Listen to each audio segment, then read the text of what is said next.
Okay, we're going to take the reed plate off of this old nailed harp here. This is a swing band that was made in the U.S. zone of Germany.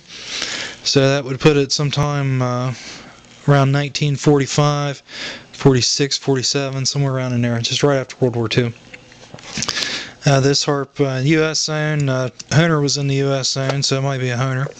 I don't know. I could find that out though. So I've taken the cover plates off already. And now we're going to get the reed plates off.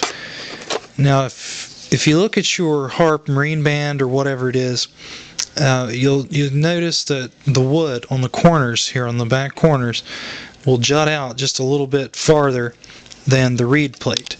So what you do is you take a knife, and we're not using any force here, because if we use force and slip, we're going to put a pretty big gash in something, or maybe hit a reed.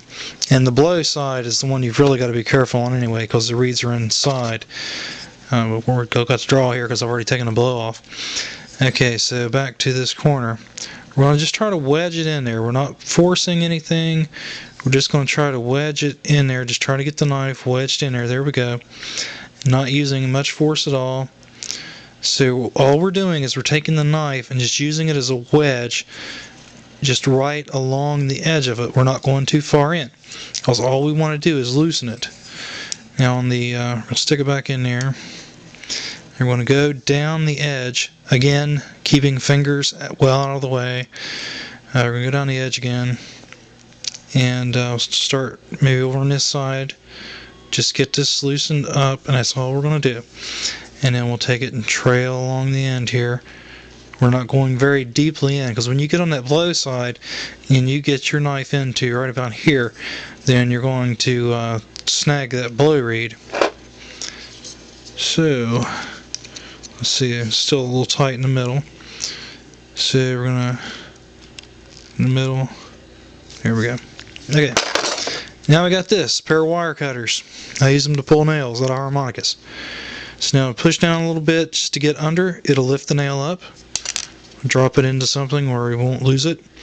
If you drop it on the floor, it's probably gone forever. And if you got it stuck in carpet or something, you can take like a pretty big magnet and pull the nails up with that. But they're so small that otherwise you'll usually lose them. Now, anytime you've got an old harp that you're getting ready to throw away, don't throw it away. Just keep it around, because you might need the nails and God knows what else on this thing. Okay, this one's usually a little bit harder to get out. The one that's between the 2 and 3 reeds. So we're going to take the rest of them out. And now we'll just put a little bit of pressure, pulling up. Spin it around a little bit. Don't spin the blow reeds. Don't spin the blow plate around like that. And we're just using very, very, very gentle pressure. And let's see if we can get at it now.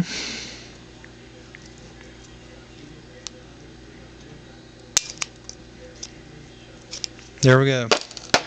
It's off, and that's, ooh, want to do a lot of cleaning and stuff on this thing. If you get one that's, it's always boil these to disinfect them anyway. And if you get, this was just got rust on it, I believe. I'll be able to sand that right off. But if you sand and there's mold in it, especially, and the mold is impregnated in the wood, what you can do is sand it off as best you can, and then seal the comb, which you should be doing that anyway once you got it apart. Seal the comb, and if it's under 12 or 13 coats of salad bowl finish, it's in there good, and it's not coming out, and it's not going to bother you. So hope that helps. You can find me at elkriverharmonicas.com. Thanks.